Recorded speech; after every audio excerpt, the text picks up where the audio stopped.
na muda huu nimpe yeye, kwa sababu mimi nilikuwa jaji kiongozi, lakini ninampa ruhusa yeye atangaze hawa walioshinda kwa leo katika mchujo wa leo, na ni watu 6 tu katika hiyo idadi ya watu ambao walikuwa takriban 40 lakini waliokuwa wakihitajika ni watu 6 ambao wataungana na washiriki wengine kutoka mikoa mingine ambayo tumewaagiza, lakini ikiwepo pia na Unguja. Saidi hapa ametushauri kwamba kabla hatujatoa haya matokeo, lakini huyu mwenzangu ambaye alikuwa upande wa ahkami, ambaye alikuwa ndo ana mzigo mkubwa na makosa mengi yamepitia huku, matatizo mengi ya usomaji yalikuwa huku. Sasa yeye Ustadh Akram apate kueleza kwanza pia hata matatizo yalikuwa katika usomaji, alafu baadaye ndipo atoe matokeo. Karibu Ustadh.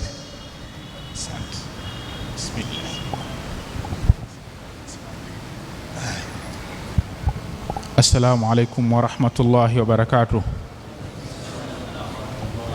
Alhamdulillahi alladhi bi ni'matihi tatimmu salihat.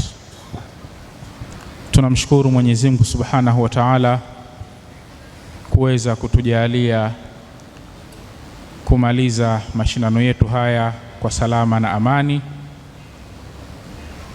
na hivi sasa ni muda wa kutaja ama kutangaza matokeo ya wale ambao watatuwakilisha katika fainali ambazo zitakuwa siku ya tarehe 13 Ijumaa katika msikiti wa Kitumbini. Kabla sijatangaza matokeo, nimeombwa niseme baadhi ya makosa ambayo tumeyaona kwa sana. Kwanza,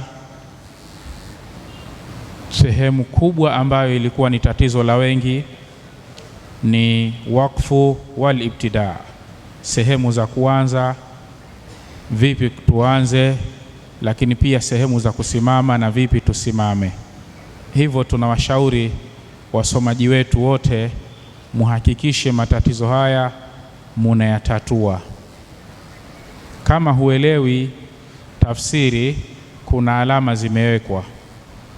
Kwa tunakushauri Qur'ani yako uipokee kwa mwalimu. Pale atakaposimama mwalimu, na wewe hapo ndio usimame, kwa maana utoe kopi ya nani? Ya mwalimu wako. Lakini jambo la pili, tulikuwa tukipata sana tabu katika upande wa itmamul harakat. Wasomaji wengi mulikuwa hamuzitimizi zile haraka. Tulikuwa tunapata tabu kuijua kwamba hii ni dhamma au si dhamma, ilikuwa ipo kati na kati na mfano wa hayo. Lakini pia kosa la tatu ilikuwa ni namna ya kuzitamka zile harfu zenyewe.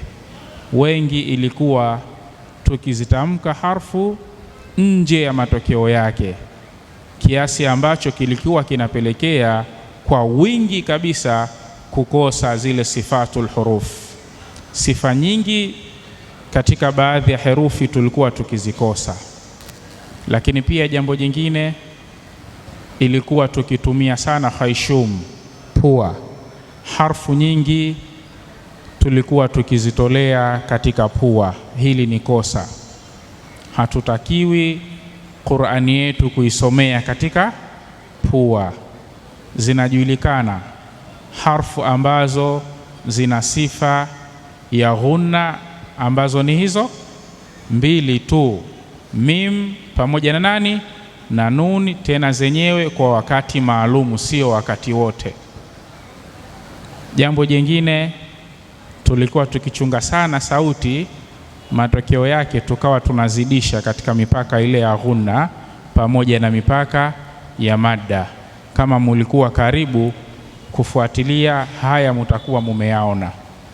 Chengine, kwa baadhi ya watu ilikuwa wakifanya makosa katika usomaji wa kubadilisha harfu, kuongeza harfu, kadhalika kubadilisha haraka. Lakini pia wapo waliojitokeza wakibadilisha kabisa neno hali ya kuwa wanatazama ndani ya mashaf. Tukuombeni kwa kuwa tunajinasibisha na Qur'ani, ni watu wa Qur'ani, tuwe tunadumu sana katika kufanya murajaa ili makosa haya yasiweze kujitokeza. Makosa haya ya kubadilisha harfu, kubadilisha neno hali ya kuwa unatazama, inaonesha wazi kuwa hatuna murajaa.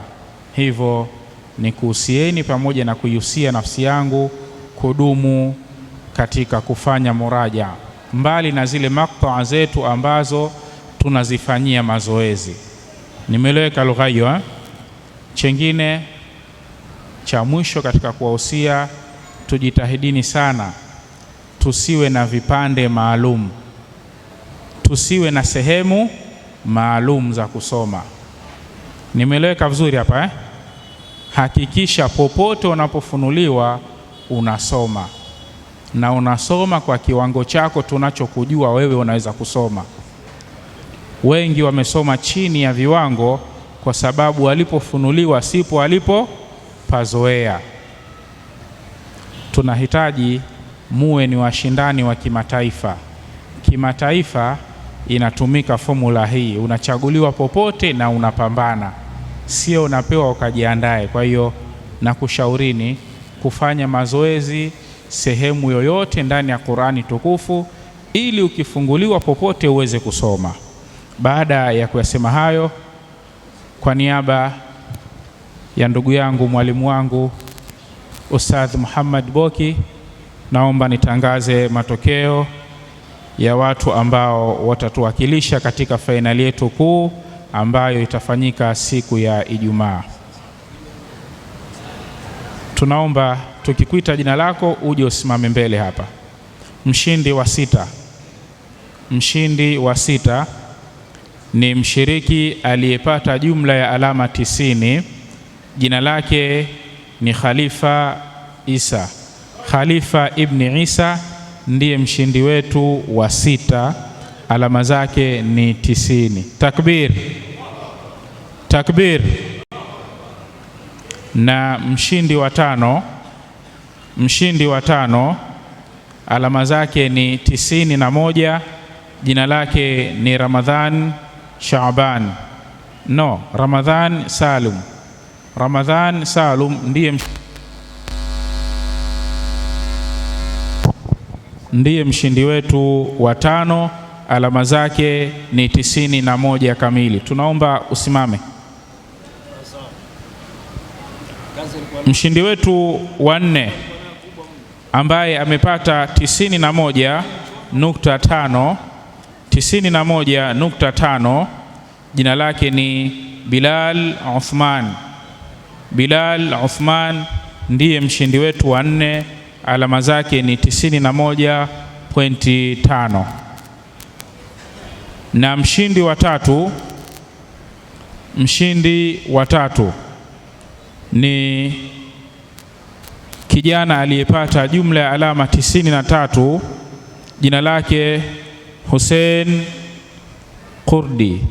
Hussein Kurdi ndiye mshindi wa 3 na alama zake ni 93. Ama mshindi wa pili ni kijana aliyepata jumla ya alama 94, jina lake ni Salum Idi.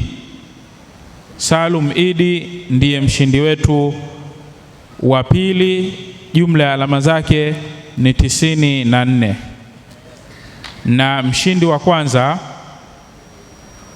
bingwa wetu kwa leo, ni kijana aliyepata jumla ya alama 95.1, jina lake ni Ismail Mustafa. Ismail Mustafa. Takbir.